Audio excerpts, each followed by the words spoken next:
ನಮಸ್ಕಾರ ಸ್ನೇಹಿತರೆ, Ram sir 360 YouTube ಚಾನಲ್ಗೆ ಸ್ವಾಗತ. ಇವತ್ತು ಕೇಂದ್ರ ಸರ್ಕಾರದಿಂದ ಬೃಹತ್ ನೇಮಕಾತಿಯಾಗಿದೆ RRB ಗ್ರೂಪ್ ಡಿ. ಪ್ರತಿ ವರ್ಷದಂತೆ RRB ಗ್ರೂಪ್ ಡಿ ನೋಟಿಫಿಕೇಶನ್ ಆಗಿದೆ. 2026ರ RRB ಗ್ರೂಪ್ ಡಿ ಸುಮಾರು 22 ಅಪ್ರಾಕ್ಸಿಮೇಟ್ 22,000 ಹುದ್ದೆಗಳಿಗೆ ನೋಟಿಫಿಕೇಶನ್ ಆಗಿದೆ. ಇದು ಪೂರ್ಣ ನೋಟಿಫಿಕೇಶನ್ ಜನವರಿಯಲ್ಲಿ ಆಗುತ್ತೆ. ಇದು 22,000 ಅಪ್ರಾಕ್ಸಿಮೇಟ್ ಅಂದರೆ RRB ಗ್ರೂಪ್ ಡಿಯಲ್ಲಿ ನೋಟಿಫಿಕೇಶನ್ ಎಕ್ಸಾಮ್ ಬರ್ತಾ ಇನ್ನೂ ವೇಕೆನ್ಸಿಗಳು ಜಾಸ್ತಿ ಆಗ್ತಾ ಹೋಗ್ತದೆ ಸ್ನೇಹಿತರೆ. ಬರೀ 22,000 ಅಲ್ಲ, ಅಪ್ರಾಕ್ಸಿಮೇಟ್ ನಾವು 30,000 ಇಟ್ಕೋಬೋದು, ಇಲ್ಲ 25,000 ವೇಕೆನ್ಸಿ ಇಟ್ಕೋಬೋದು.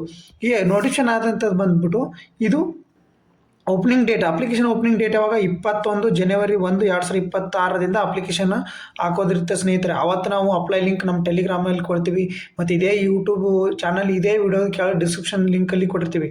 ಕ್ಲೋಸಿಂಗ್ ಡೇಟ್ ಬಂದ್ಬಿಟ್ಟು 20 ಫೆಬ್ರವರಿ 2026ರಂದು ಇದು ಕ್ಲೋಸಿಂಗ್ ಡೇಟ್ ಆಗಿರುತ್ತೆ ಸ್ನೇಹಿತರೆ. ಇದು 7th ಪೇ ಮೆಟ್ರಿಕ್ಸ್ ಆಧಾರಿತ ನೋಟಿಫಿಕೇಶನ್ ಆಗಿರುತ್ತೆ ಸ್ನೇಹಿತರೆ. ಇದು ಇನಿಷಿಯಲಿ ಪೇ 18,000ದಿಂದ ನಿಮಗೆ 30, 35, 40,000ವರೆಗೂ ನಿಮಗೆ ಸ್ಯಾಲ್ರಿ ಇರುತ್ತೆ. ಇದು ಬೇಸಿಕ್ ಸ್ಯಾಲ್ರಿ ಬಂದ್ಬಿಟ್ಟು 18,000 ಇರುತ್ತೆ ಆ್ಯಸ್ ಪರ್ ಡಿಟೇಲ್ CN. ಇದು ಏಜ್ ಲಿಮಿಟ್ ಬಂದ್ಬಿಟ್ಟು ಸ್ನೇಹಿತರೆ 18ರಿಂದ 33. ಏಜ್ ರಿಲ್ಯಾಕ್ಸೇಷನ್ ಇರುತ್ತೆ ಸ್ನೇಹಿತರೆ. OBCಗೆ 5 ವರ್ಷ ಏಜ್ ರಿಲ್ಯಾಕ್ಸೇಷನ್ ಇರುತ್ತೆ. ಹಂಗೆ OBCಗೆ 3 ವರ್ಷ ಏಜ್ ರಿಲ್ಯಾಕ್ಸೇಷನ್ ಇರುತ್ತೆ. SC ಮತ್ತು STಗಳಿಗೆ ಮತ್ತು EWSಗಳಿಗೆ ಎಷ್ಟು 5 ವರ್ಷ ಏಜ್ ರಿಲ್ಯಾಕ್ಸೇಷನ್ ಇರುತ್ತೆ ಸ್ನೇಹಿತರೆ.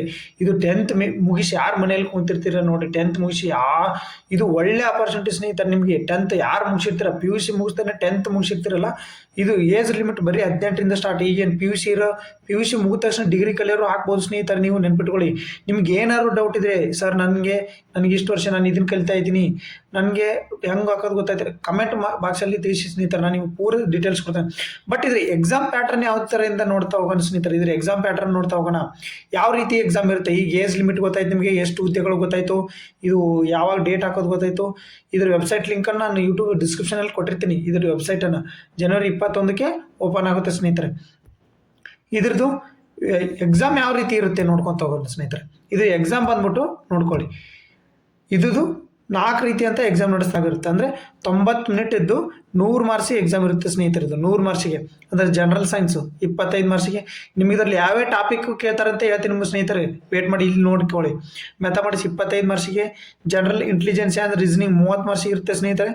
General awareness and current affairs ಮೇಲೆ 20 ಮಾರ್ಕ್ಸಿಗೆ ಇರುತ್ತೆ. ಟೋಟಲ್ 100 ಮಾರ್ಕ್ಸಿಗೆ ಇರುತ್ತೆ. 90 ಮಿನಿಟ್ 1.5 ತಾಸು ಇದಕ್ಕೆ ಎಕ್ಸಾಮ್ ಇರುತ್ತೆ ನೋಡಿ ಸ್ನೇಹಿತರೆ. ಇದು ಆನ್ಲೈನ್ CBT ಟೆಸ್ಟ್ ಇರುತ್ತೆ, ಕಂಪ್ಯೂಟರ್ ಬೇಸ್ಡ್ ಟೆಸ್ಟ್ ಇರುತ್ತೆ ಸ್ನೇಹಿತರೆ. ಮಿಸ್ ಮಾಡ್ಕೋಬೇಡಿ, ಕಂಪ್ಯೂಟರ್ ಬೇಸ್ಡ್ ಟೆಸ್ಟ್ ಇರುತ್ತೆ. ಹಂಗಂದ್ರೆ ಜನರಲ್ ಸೈನ್ಸಲ್ಲಿ ಯಾವ್ಯಾವ ಟಾಪಿಕು, ಮ್ಯಾಥಮೆಟಿಕ್ಸಲ್ಲಿ ಯಾವ್ಯಾವ ಟಾಪಿಕು, ಜನರಲ್ ಇಂಟೆಲಿಜೆನ್ಸ್ ರೀಸನಿಂಗು ಮತ್ತು ಕರೆಂಟ್ ಅಫೇರ್ಸ್ ಯಾವ್ಯಾವ ಟಾಪಿಕ್ ನೀವು ಓದ್ಕೋಬೇಕು ನೋಡ್ಕೊಳ್ಳಿ ಸ್ನೇಹಿತರೆ. ಇಲ್ಲಿ ಮ್ಯಾಥಮೆಟಿಕ್ಸ್ ಬಂದ್ಬಿಟ್ಟು ಮ್ಯಾಥಮೆಟಿಕ್ಸಲ್ಲಿ ನೀವು ಸಿಲೆಬಸ್ ನೋಡ್ತಾ ಹೋದ್ರೆ ಡೀಟೇಲ್ಸ್. ಮ್ಯಾಥಮೆಟಿಕ್ಸಲ್ಲಿ ಯಾವ್ಯಾವ ಟಾಪಿಕ್ ಓದಬೇಕು ನೀವು, number system, decimal, fractions, LCM, HCF, ratio and proportion, percentage, profit and loss, simple and compound interest, time and work, time and speed, distance, geometry, trigonometry ಅಂದರೆ ಮೆನ್ಸುರೇಷನ್, ಆಲ್ಜಿಬ್ರಾ, ಎಲಿಮೆಂಟ್ರಿ ಸ್ಟ್ಯಾಟಿಸ್ಟಿಕ್ಸು, ಇವು ಏನು ಬಂದ್ಬಿಟ್ಟು mathematics. ಇದು 25 ಮಾರ್ಕ್ಸಿಗೆ ಇರ್ತಲ್ಲ ಸ್ನೇಹಿತರೆ. 25 marks 25 question ಇರುತ್ತೆ ಸ್ನೇಹಿತರೆ.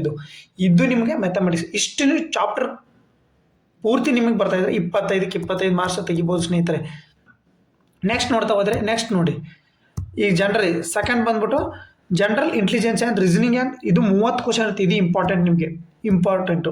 ಯಾಕಂದರೆ ಇಲ್ಲಿ ಯಾವ ಚಾಪ್ಟರ್ ಇರ್ತವೆ, analogies, classification, alphabetic number, coding and decoding, ಸೈಲಾಲಜಿ, Venn diagram, jumbling, blood relations ಅಂದರೆ ಇವ್ರಿಗೆ ಏನಾಗಬೇಕು, ಇವ್ರ ಅತ್ತೆ ಸೊಸೆಗೆ ಏನಾಗಬೇಕು, ಈ ಥರ ಡೈರೆಕ್ಷನ್ ಟೆಸ್ಟು, ಡೈರೆಕ್ಷನ್ ಈ ದಿಕ್ಕಿಗೆ ಹೋದರೆ ಈ ದಿಕ್ಕಿಗೆ ಎಷ್ಟು, ಹಿಂಗೆ ಡೈರೆಕ್ಷನ್ಸು, ಪಜಲ್ಸು ಗೊತ್ತಿದೆ ನಿಮಗೆ, ಡಾಟಾ ಇಂಟರ್ಪ್ರಿಟೇಷನು. ಇದ್ರೊಳಗೆ ಸ್ವಲ್ಪ ಕಠಿಣ ಅಂದರೆ ಇವನ್ ಕರೆಕ್ಟಾಗಿ ನೋಡ್ಕೊಂಬಿಡಿ. ಸಿಮಿಲಾರಿಟಿ ಡಿಫ್ರೆನ್ಸ್ ಅಂದರೆ ಇಮೇಜ್ ಕೊಟ್ಟಿರ್ತಾರೆ, ಸಿಮಿಲಾರಿಟಿ ಡಿಫ್ರೆನ್ಸು. ಇದು ಸೆಕೆಂಡ್ ಜನರಲ್ ಇಂಟೆಲಿಜೆನ್ಸ್ ರೀಸನಿಂಗು. ಸೈನ್ಸಲ್ಲಿ ನೋಡ್ತಾ ಹೋದರೆ ಸೈನ್ಸಲ್ಲಿ ಯಾವ ಚಾಪ್ಟರ್ ಓದ್ಕೋಬೇಕು ನಾವು. ಇಲ್ಲಿ 25 ಕ್ವಶನ್ ಇರ್ತಾವೆ ಸ್ನೇಹಿತರೆ. Fundamental physics, chemistry and life science. Means ಏನಂದರೆ ಫಂಡಮೆಂಟಲ್ ಅಂದರೆ basic science, basic physics, basic biology, basic chemistry, basic ಓದ್ಕೋಬೇಕು ಸ್ನೇಹಿತರೆ. ನೀವು 10th ಬೇಸ್ಡ್ ಇರೋದ್ರಿಂದ ಇದು ಬೇಸಿಕ್ಕು. ನೀವು 10th ಬೇಸ್ಡೇ ಇರುತ್ತೆ. ಇದು 10th ಮಟ್ಟ ನೀವು 6th ಇಂದ 10th NCERT ಓದ್ಬಿಟ್ರೆ ಮುಗಿದು ಸ್ನೇಹಿತರೆ. NCERT ಓದ್ಬಿಟ್ರೆ ಸೈನ್ಸ್ ಮುಗೀತು. NCERT ಓದಿ, ಸ್ಕೂಲ್ ಬುಕ್ಸಾರು ಓದಿ, 10th ಸೈನ್ಸ್ವರೆಗೂ 10th book 6 to 10th ವರೆಗೂ ಹೋದ್ರೆ ಇದು ಸೈನ್ಸ್ ಸಿಲೆಬಸ್ ಕ್ಲಿಯರ್ ಆಗುತ್ತೆ ಸ್ನೇಹಿತರೆ. ಟಾಪಿಕ್ ಆರ್ ಜನರಲಿ ಇಂದ 10th ಸ್ಟ್ಯಾಂಡರ್ಡ್ ಲೆವೆಲ್ ನೋಡಿ, 10th ಸ್ಟ್ಯಾಂಡರ್ಡ್ ಲೆವೆಲ್ಲೇ ಇರುತ್ತೆ ಅಂತ ಅವರೇ ಮೆನ್ಷನ್ ಮಾಡಿದ್ದಾರೆ ನೋಟಿಫಿಕೇಶನಲ್ಲಿ ಸ್ನೇಹಿತರೆ. ನೀವು 10th 6 to 10th book NCERT ಕನ್ನಡದಲ್ಲಿ ಈಗೇನು ಲಭ್ಯ ಇದ್ದಾವೆ ತೊಗೊಂಡು ಓದ್ಕೊಳ್ಳಿ. ಇದು ಸೈನ್ಸ್ 25ಕ್ಕೆ 25 ಮಾರ್ಕ್ಸ್ ತೆಗಿಬೋದು ನೀವು. ನೆಕ್ಸ್ಟ್ ಚಾಪ್ಟರ್ ನೋಡ್ತಾ ಹೋದರೆ aptitude, general awareness, current affairs ಹೆಂಗಿರ್ತದೆ, current aware national international level question ಇರ್ತವೆ. ಅಂದರೆ ಈಗ 20 ಕ್ವಶನ್ ಅದಾವಂದರೆ ಇದಕ್ಕೆ 5 ಕ್ವಶನ್ ನ್ಯಾಷನಲ್ ಇಂಟರ್ನ್ಯಾಷನಲ್ ಲೆವೆಲ್ ಸಂಬಂಧಗಳ ಬಗ್ಗೆ. ಆ್ಯಂಡ್ ಇಂಡಿಯನ್ ರೈಲ್ವೆ ನಾಲೆಜ್ ಇರಬೇಕು ನಿಮಗೆ, ಇಂಡಿಯನ್ ರೈಲ್ವೆ ಬಗ್ಗೆ ನಾಲೆಜ್ ಇರಬೇಕು. ಇದೇನು 5 to 6 ಮಾರ್ಕ್ಸ್ ಅಂತ ಅಂದ್ಕೊಳ್ಳಿ.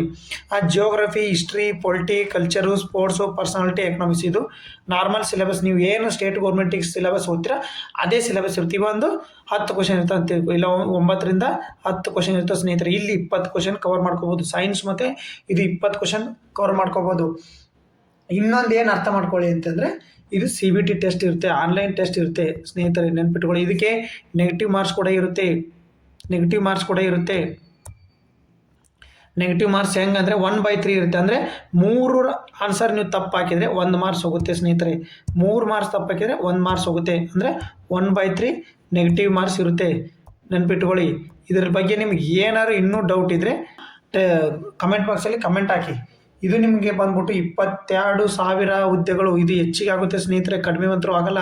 ಬರ್ಬರ್ತಾ ಹೆಚ್ಚಿಗೆ ಆದಂಥ ನೋಟಿಫಿಕೇಶನ್ ಇದು ಹೆಚ್ಚಿಗೆ ಆಗುತ್ತೆ. ನೀವು ಚೆನ್ನಾಗಿ ಓದ್ಕೊಳ್ಳಿ. ಸಿಲೆಬಸ್ನು ಕೊಟ್ಟಿದ್ದೀನಿ ನಿಮಗೆ, ಏಜನ್ನು ಕೊಟ್ಟಿದ್ದೀನಿ. ಇದು ನೋಡ್ಕೊಳ್ಳಿ, ಚೆನ್ನಾಗಿ ನೋಡ್ಕೊಳ್ಳಿ. 2026 ನೋಟಿಫಿಕೇಶನ್ RRB ಗ್ರೂಪ್ D. ನಮಸ್ಕಾರ ಸರ್. ಹೆಚ್ಚಿದ ಏನಾದ್ರು ಮಾಹಿತಿ ಬೇಕಂದ್ರೆ ಕಮೆಂಟ್ ಬಾಕ್ಸಲ್ಲಿ ತಿಳಿಸಿ, ನಿಮಗೆ ಸಂಪೂರ್ಣ ಮಾಹಿತಿಯನ್ನು ಕೊಡುತ್ತೇನೆ. ನಮಸ್ಕಾರ ಸ್ನೇಹಿತರೆ.